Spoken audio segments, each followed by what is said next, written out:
This review is presented by EVDANCE, making EV charging seamless, efficient, and accessible for everyone. Okay, I'm feeling rather familiarized in this car. I've been living for some time with the EV9, and I just think that it is intuitive. 3 screens, nicely divided, and still what I see immediately here and what I remember is that this part of the steering grip on the steering wheel covers this little screen here with the ventilation, and that was the thing that I thought was a little annoying. But I just love how you, by your fingertips, twist that gear lever and then you go. Okay, we're starting off here at some, more curvy roads. We've been driving here a lot with a lot of other different cars. We still got summer tires, so it's a little, weary. The surface, it's a little wet, it's a little cold. We only got 8 degrees outside, so yeah, I don't think we should be too ambitious. But, still, we need to feel how this car feels. The new chassis in this one, well, it's not air suspension, even though it feels rather soft when you drive along. An electric car always invites you to that feeling of like it's very quiet. Everything is so direct, and the setting of the suspension almost, even though it's not that good, feels good. But in this one, it just feels good. Let's just start off with some drive modes. Well, you got Eco, and that, cuts the power a little. You get a little better range, and I think that the climate control adjusts itself so it doesn't take that much power from this 81.4 kilowatt-hour battery. This is a new battery. It's not the Webasto that you got in the Kia Niro, and the Kia Niro for 2025, well, it doesn't fit in the Swedish budget anymore, so we won't get that car. I like that one, even though that the fast charging rate on that one was ridiculous. I think it was like 72 kilowatts or something, but I couldn't even reach 65, even though we preheated the battery. This one, it's from LG, so it should be a lot better, but that's what they said the last time as well. Depending on how you charge, the curve shouldn't deep dive as quick. It should be on a more flat level. And the maximum charging capability of that is now 128 kilowatts. So that's fairly fast if it can keep that steady pace from 10 to 80% when you need to fast charge it. And that is done in about 31 minutes. This road out here is a bit demanding, and it is a bit fun. There's some compression points here. What I initially try to feel is the steering feel and the brake feel. And in this one, you can feel that it bites rather quick, but with a soft touch to it. And the steering in sport mode feels really rapid. I think it's very aligned with it. It's not like it gives you any more weight or something like that. It just feels very neutral and very much on your inputs. And my favorite button, it's like this. I always tend to turn off the traction control because I want to see and feel, does it struggle? So that's the most important thing for me. Body control, how does it feel? Because when every system is on, well, it doesn't become that exciting because you don't know your car. Then you can put it on if you just want to cruise and be reassured that it is a safe car, because a safe car is what it is. There's so much safety systems in this car that it's almost crazy. It's got detection systems for when you park, when you get out of parking, when a person is coming from the right, from the left, from the back, everything. And that is something that all car manufacturers need to follow now. Everything is so important when it comes to safety. But safety and all of that technology that it comes with, well, that adds up weight as well. But I'm not gonna gag about weight that much because that's just what it is. People do not drive that active with a car like this, but still, it is an electric car. You got 204 horsepower, 0 to 100 is done in 7.7 seconds. I mean, that's rather brisk. So the thing is that I thought I pushed the sport button here, but we did not. So we'll go for a little, round extra with that. So you can put the steering in sport, you can put it in sport, and then you can have an eco and normal. So different settings there. The claimed range, 605 kilometers all in all. You won't reach that unless you only drive in town. With regenerative fill, you can set the regeneration in many, many steps. You can also get it into this iPaddle. Well, that is just one pedal drive. So you just click these ones. Level 3, it is strong. Let's see if it pulls it to a complete stop.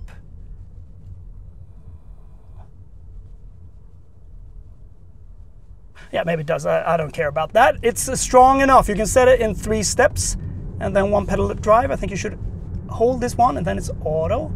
Now, so you hold the left paddle and then you got I pedal. So now we have it in sport. Yeah, the performance is not mind-bending, but I think that, you know, it's rather on point. The brakes, they are strong. We're on summer tires, so need to back off a little if there's some patchy wet surface a little everywhere. Like the steering wheel, very chunky, very thick. You know, it's almost like a BMW or a Mercedes AMG or a BMW M steering wheel. Very thick, but it's perfectly carved for your hand, so you get a perfect grip and it feels really, really sporty. I like that. Here's a button for the drive mode as well. So there's a lot more different modes here. You got Eco, you got Normal, you got Sport, you got My Drive, you got Snow. All of this just keeps the momentum in different stages. This is not four-wheel drive. There will come a four-wheel driven one in 2025. So this got competitors like the Cupra Born, the Megane E-tech, the Volvo EX30, and I really, really liked the EX30. I thought that was very enjoyable to drive. Rear-wheel drive, felt very easy, very nice steering wheel. Couldn't turn all these systems off, but still it gave plenty of driving joy. This one with the front-wheel drive, it's a different type of nature. It's not the same thing at all. But still, it picks up rather much speed. And this becomes just enjoyable enough. The power is very progressive. It comes on so it doesn't, you know, like slingshot you away in any way. But I think that you can really place it wherever you want. Put it in here, great. Cutting the corners a little, need to get on the brake here, over the crest here. It's very predictable. And it's fun enough, but it's nothing quite as fun as the Volvo EX30. Let's get back into normal and relax a little. And that's what you're gonna do in this car. You're gonna relax, because I think seats are very, very comfortable. Just as comfortable as in the EV9, that big one. This has got the same delicate treats. This is more like a shrunken one of that. And you can see that in the design, this tiger look and tiger front, as they call it. Nice slim LED lights that just wrap around. And from the back, well, you just might think that it's an EV9 when you just see it. And if you're not got such a trained eye, but it's 431 centimeters long and it is 185 centimeters wide. The outer measurements of the car might look like a, you know, fairly small car, but inside there is a lot of volume. There is a lot of space. And I mean, together with the panoramic roof, it is just light and nice in here. So what we're doing now is just a brief review of this car. I need to lend this for a little longer to live with it and to run it through. But it feels very similar to the EV9 and I just like it. You got a lot of recycled materials in here. The seats are recycled PET materials and also plant-based materials. They're very much in on that line of keeping it environmentally friendly. And there is also a barcode that you can scan and you can read some about their policy and philosophy about this recycled theme. Primarily are the long range version. There will be a normal version with a slightly smaller battery. This big one, 81.4 with 605 kilometers in range. There's 3 trim levels, and that's just what I adore with Kia, that you get trim levels and you know that in 1, 2, or 3 of these trim levels you get that and that regarding the equipment. So it's the normal long range version, it is the long range plus, and then there is the long range GT version. GT version has a little different look from the outside, looks a little more dynamic. They always talk about this word dynamic, and it's like this button is dynamic. I'm almost fed up with that word. So every time I read it nowadays, everyone needs to put dynamic on everything. Put some other word on it, you know, like exciting. Wouldn't that be better? Or just fun? Well, that's another topic maybe. Anyway, I like the displays. They are really, really nice. Real nice graphics on all of them. There's 3 screens here divided into this big ramp of, you know, information. But the digits are big and all the buttons on the steering wheel lets you maneuver it all. The view, what type of consumption you have, what type of power delivery, recharge, lane assist, driver assisted features that monitor if you're tired or if you might fall asleep and it will brake. Something that I was a bit critical towards in the EV9 was the feeling on this little ramp of buttons here. They're like haptic in their feel, and I don't really like that because sometimes they don't really react and you don't get that click or feedback that you need, so you know you get into it. But it looks rather good. It is integrated here. You got some physical buttons for the climate control. If you want to use that, you can also get into the climate control menu, which is a little hidden here. I don't like that. But when you're into that, or if you want to get it up on this bigger screen, you can maneuver it here, of course. You have the lounge chairs here as well, and that is for when you primarily charge it at a fast charging station, if you want to lay down and just take a nap. Rather nice buttons, but when you sit, it's like they are pointed inward, so they should be tilted a little more towards you so you can see what type it is. But anyway, you know where they are. You got memory 1, you got memory 2, you got heated seats, you got cooled seats, and you got heated steering wheel. And I love the steering wheel. Once again, it feels a little racy. It is a bit cut underneath and on top. I just like it.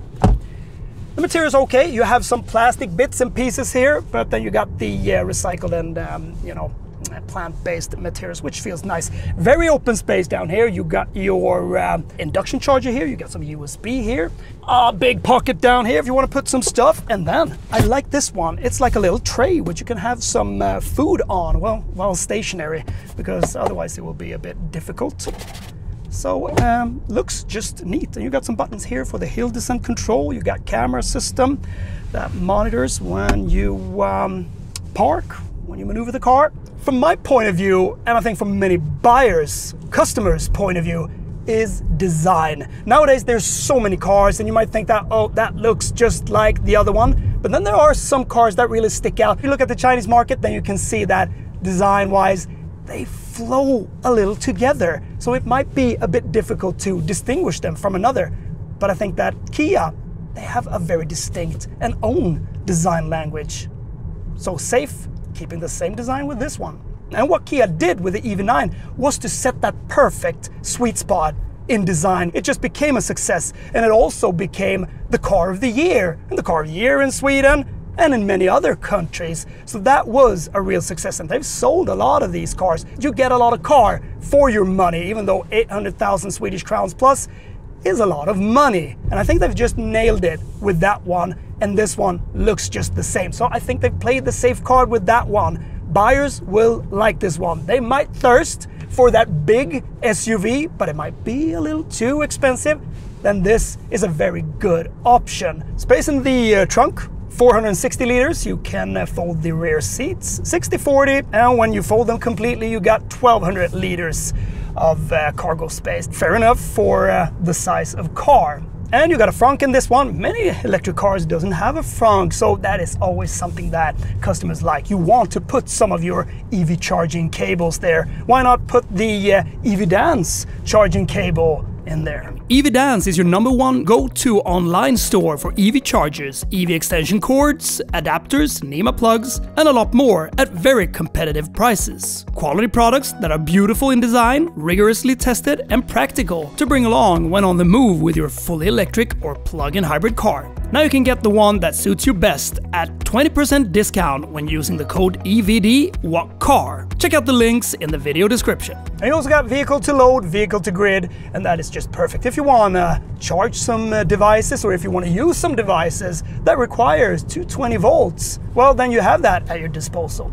Also, the back seat is fairly big enough. You know, I'm sitting in, I'm always sitting in a bit of a racy position, so I sit rather pushed forward, but if I would like to lean it back and if I would like to relax, I still got a lot of space sitting back there. You know, you can be 190 centimeters and you will still have plenty of space back there. And the seats, they are rather thin, so you get good space for your knees. That is thankful in a small car like this. And Kia also claimed that this is a little bigger than its competitors in this class. They also talked a lot about that this is a very good car in its long-range version. If you live in town and you don't have the ability to charge it that often, if you live in an apartment and you don't have the ability to charge it out on the street or in your garage or whatever you park, well, then the long-range version is good, because they mean that you only need to charge it like 2 times a month.